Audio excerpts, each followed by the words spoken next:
Hey everybody, the 7 Billion Geniuses community. Dr. Joel Glenn Wixon here to do another video, and today actually we're going to do a little field trip. I've talked a lot about edible plants in my blog posts and in the book and on these videos, and today I'm just going to actually show you around a bunch of plants that I'm going to find at random. I actually have no idea what we're going to find. I'm just going to kind of walk around here and see what we see. And the reason why I'm doing it that way is because I want you to see that these plants really are everywhere, and it's not some special place that you'll find them, but that every place is a special place, just like everybody is a genius.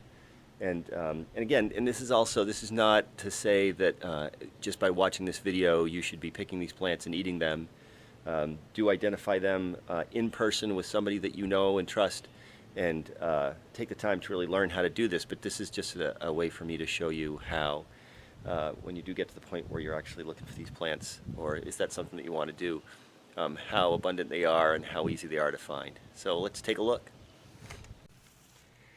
One of the things that drives me crazy about this camera is that it doesn't have what we used to call in the old days a viewfinder on it. It's just this big freaking display that's supposed to make it easier for I don't know to do what, but it certainly doesn't make it easier for me to see what I'm actually filming.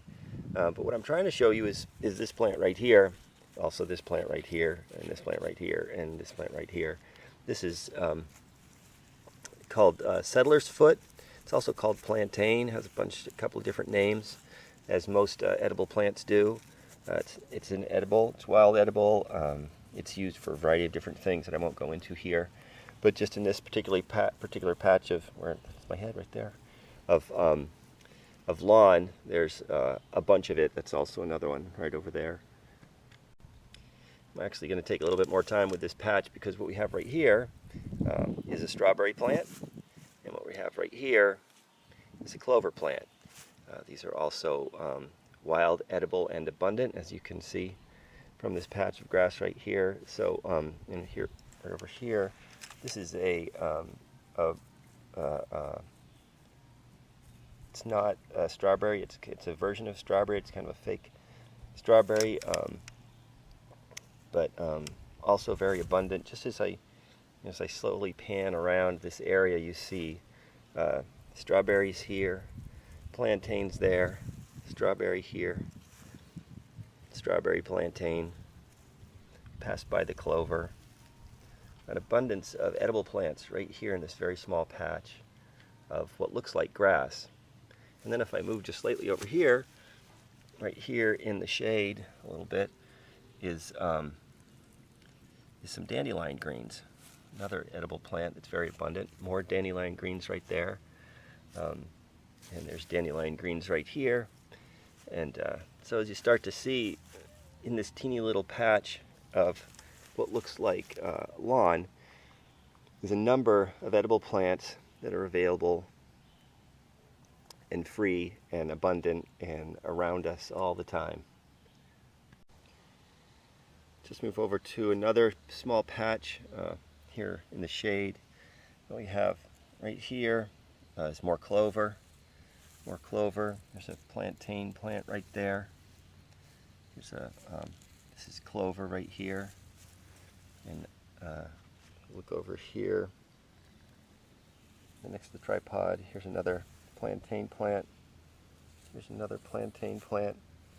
There's another one right over there. The reason why they actually called it settler's foot is because from the settlers who brought it here, the indigenous people seemed to see it showing up everywhere where they were.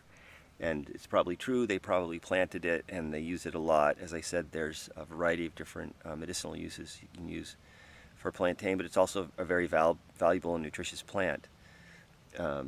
But so very short period of time, very short span of space. Actually, if you can see the cabin in the background. That other patch that I was looking at is right over there. This is all within 20 yards, 10 yards. This very small patch of what from the untrained eye just looks like a lawn. And which brings me to one of my favorite stories about edible plants that I've told in a number of different venues. But when I started to delve into this practice of finding edible plants, I found And once I started to know what edible plants looked like, you start to see them everywhere and you can't not see them. And one of the cool things about that has to do with the hope that the edible plant practice has brought to me. I'll tell you a little bit more about that in a second.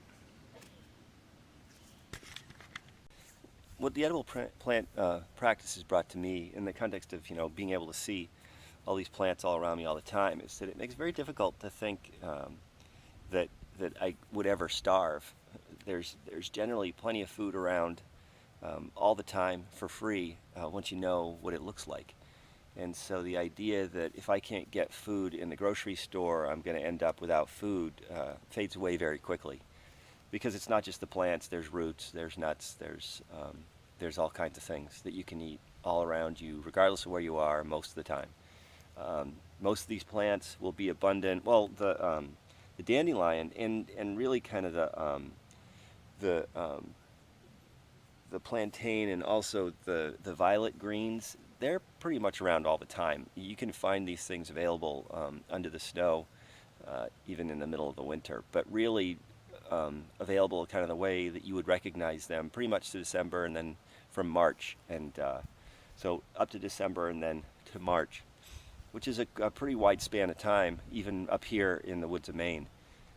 So the idea that we are left without anything at any point really, like I said, starts to fade away pretty quickly. And so it confronts a fear that's propagated in our culture that, we need to worry, we need to be dependent on other people, and we need to be thinking constantly about where the next meal is going to come from. So anyway, I want to do this video just to kind of share these ideas with people and maybe spark your thinking a little bit about when you're looking around thinking that there's nothing, that it really can be just about how we see what we see as opposed to what's actually there. So I hope you find this useful. It's nice to be here again. Doing videos, and my contact information's at the end of the video if you want to be in touch.